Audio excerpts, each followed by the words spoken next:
It's okay यार, professional life में तो ये सब होता रहता है ना।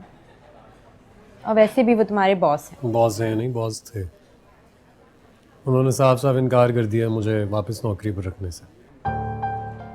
बहुत अच्छा किया। वैसे भी मैंने तुम्हारे जैसा बेवकूफ़ शख्स आज तक नहीं देखा। सुनो, अगर अपनी बीवी से मोहब्बत करना, उसकी बात सुनना बेवकूफ़ी है ना, तो हाँ मैं हूँ बेवकूफ़। वो अगर चाहती है कि मैं बाहर नहीं जाऊं तो मैं नहीं जाना चाहता, बस। तो मैंने तुम्हें उसे हमेशा के लिए छोड़ के जाने के लिए थोड़ी कहा है। कुछ अरसे की तो बात है, फिर तुमने उसे अपने पास वापस बुला लेना।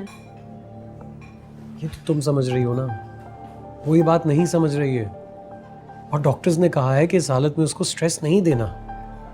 देखो, वो मेरे बच्चे की माँ बनने वाली है, मुझे उसका ख्याल रखना है ना। मेरे लिए उसकी जिंदगी, उसका प्यार ज्यादा जरूरी है, पैसा नहीं। अच्छा, और उसके लिए क्या अहम है ये जानने की कोशिश की तुमने? क्या मतलब? मतलब मैं तुम्हें बाद में समझाऊंगी। पहले मैं तुम्हें गुड न्यूज़ देना चाहती हूँ। मेरी जॉब लग गई है, और वो भी उसी फर्म में जहाँ तुम्हारी जॉब लगी है। अब हम दोनों साथ दुबई जाएंगे। मैं बहुत एक्साइटेड हूँ। एंड यू नो व्हाट, मैंने ये जॉब एक्सेप्ट भी कर ली है। ये कैसे हो सकता है? ये हो चुका है जनाब। मुझे भी बहुत बड़ा शॉक लगा था जब मुझे उस कंपनी से ईमेल आई थी। मैंने सुल्तान दुरानी के ऑफिस से रिजाइन भी कर दिया। अब हम दोनों साथ दुबई जाएंगे।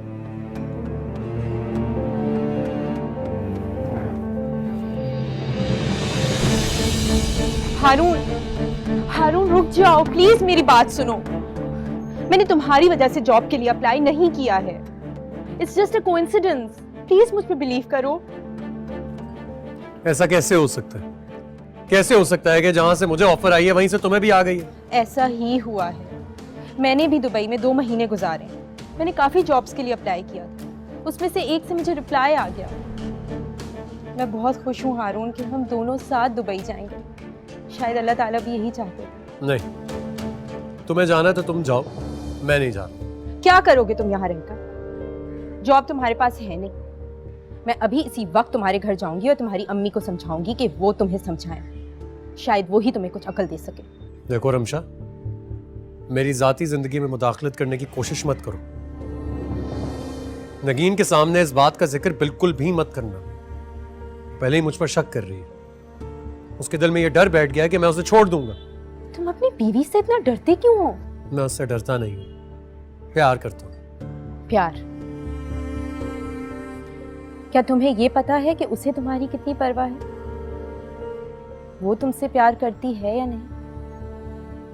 क्या मतलब है इस बात का? सुनो नगीन की असलियत फिर तो। नगीन हैदराबाद में जॉब करती थी।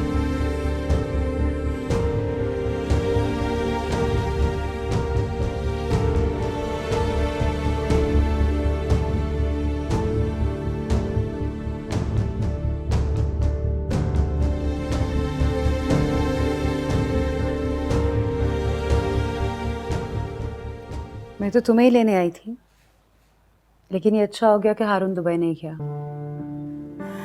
आज नहीं तो कल चला ही जाएगा। आप भी सुल्तान के पास से तो वैसे ही वो रिजाइन कर चुका है। ये भी शुक्र है कि सुल्तान से जान छुटी।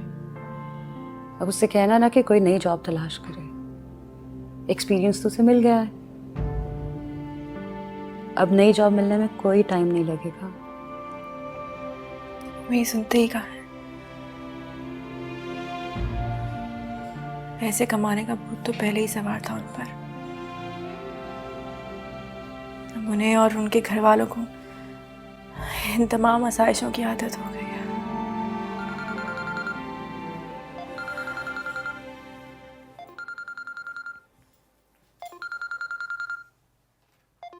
सुल्तान का फोन?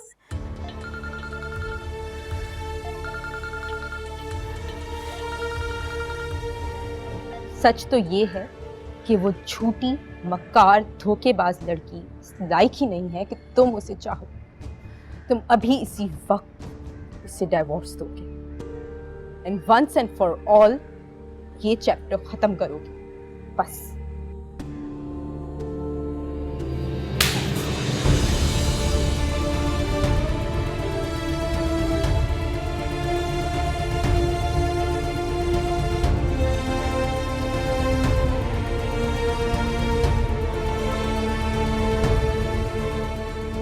आज के बाद अगर मेरी बीवी के किरदार पर इस तरह कीचड़ उछाला या उसके बारे में एक लफ्ज भी बोला ना, तो इससे ज्यादा जोर का थप्पड़ मारूंगा तुम्हें। सच सुनने का हौसला नहीं है ना तुम्हें, इसीलिए तुमने यहाँ सबके सामने मुझे थप्पड़ मारा। हाँ, सबके सामने थप्पड़ मारा और दोबारा मारूंगा अगर तुमने नगीन के बारे में कुछ भी कहा। तुम्हें शर्म नहीं आती है? इतनी बाकिरदार और इज्जतदार लड़की के बारे में ऐसी बातें करते हुए शर्म आ ही नहीं रही है तुम्हें? मैं इल्जाम नहीं लगा रही हूँ हारून, तुम्हें सच बताना चाह रही हूँ। वो सच जो तुम्हें नहीं पता, वो सच जो पूरी दुनिया जानती है मगर तुम नहीं जानते। उसके माजी के बारे में तुम्हें कुछ भी नहीं पता। तुम्हें यकीन नहीं आ रहा ना? ठीक है, तुम अभी इसी वक्त मेरे साथ हैदराबाद चलो और चल के उसके पुराने मोहल्ले वालों से उसके बारे में पूछो। हारून वो इंतहाई बदकिरदार लड़की है। उसके सगे बाप ने उसको अपने घर से निकाल दिया। पनाह लेने के लिए अपनी बहन के घर गई और फिर वहां भी ज्यादा दिन नहीं टिक पाई। किसी गर्ल्स हॉस्टल में रहती थी और एक बहुत ही मामूली सी जॉब करती थी। मुझे उसकी जॉब की और उसकी माजी के बारे में सब कुछ पता। प्लीज मेरे साथ चलो। तुम चाहो तो उसके बारे में इन्वेस्टिगेट कर सकते हो। यकीन नहीं आ रहा तुम्हें? नहीं, यकीन नहीं आ रहा क्योंकि तुम सिर्फ बकवास कर रही हो।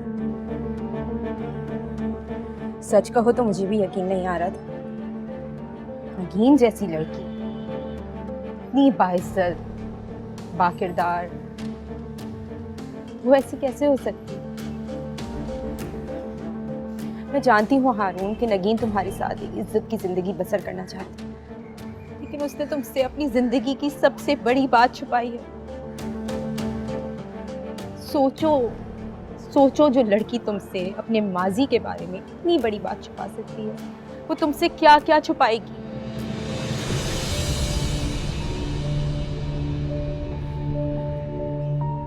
हारून, हारून, दोस्त होने के नाते मैं तुम्हें सब कुछ सच सच बता देना चाहती थी।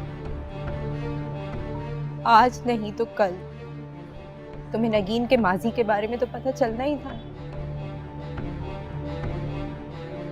तो आज क्यों नहीं?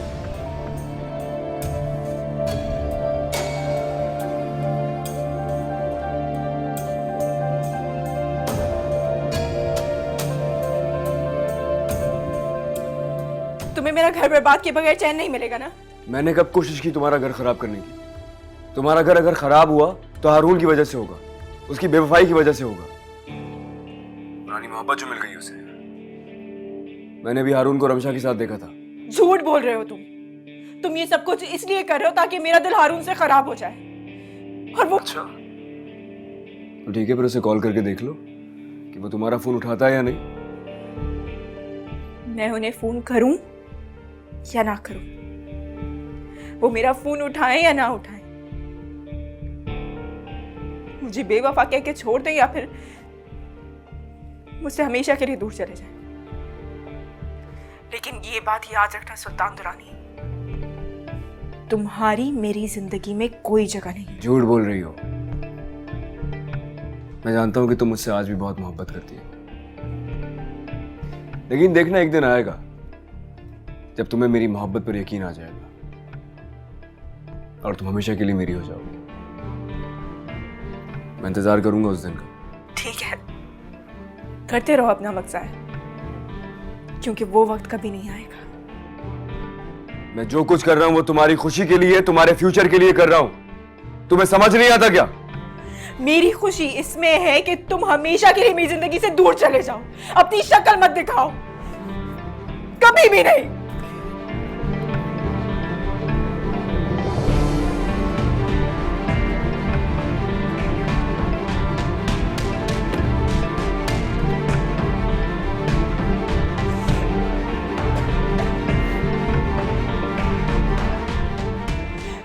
नहीं छोड़ रहा अभी, और छोड़ेगा भी नहीं। आप जानती हैं हारून को मेरी परेशानी देखकर शक होने लग गया है मुझ पर। मुझे समझ नहीं आता मैं क्या करूं, ऐसा ऐसा करूं क्या कि वो हमारी जिंदगी से हमेशा के लिए दफा हो जाए। मैंने आपसे कहा था ना, मैंने आपसे कहा था कि मैं हारून को अपने माजी के बारे में सब कुछ बताना चाहती हूँ, लेकिन आपने मुझे रोक दिया। आपने मुझे मना कर दिया कि उसे कुछ मत बताओ। तो क्या बताओगी? ये बताओगे कि उससे पहले तुम्हें किसी और से मोहब्बत थी, शादी करने वाली थी, और शादी की रात वो तुम्हें अगवा करके ले गया था। क्या सोचेगा वो तुम्हारे बारे में? नकीन, तुम्हें मौका मिला है एक इज्जत वाली जिंदगी गुजारने का, उसे अपने हाथ से मत खो। हौसला दर्द का जो सह रहा है मुझे के